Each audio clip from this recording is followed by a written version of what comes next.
President-elect Joe Biden calls his foreign policy plan the power of America's example, and a big part of it is strengthening relationships with allies.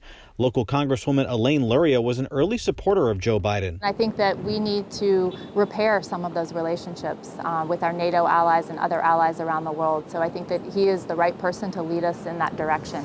With the military presence vitally important for Hampton Roads, Luria heads back to Washington for a second term and a focus on helping veterans who served in Iraq and Afghanistan and may have been exposed to toxic substances in burn pits. It's very important that we don't let this be many decades overdue, that we address their health care issues and make it easier for the veteran to get the health care that they deserve based off of exposures during their service. And in the Navy, the goal remains getting to a 355-ship Navy, and Luria is hopeful they'll learn from mistakes of the Gerald R. Ford, the aircraft carrier scheduled to be deployed about 6 years late. So I think we need to look at, what type of technology we're investing in, make sure that it's mature before we spend the taxpayer dollars, on these new technologies. Biden has pledged to rejoin the Paris Climate Accord and wants to re-enter the Iran nuclear deal. But for Luria, a split from President-elect Biden, Luria calls that a bad deal. I'm not as enthusiastic about, a prospect of reconsidering the Iran deal. However, it is absolutely essential that we do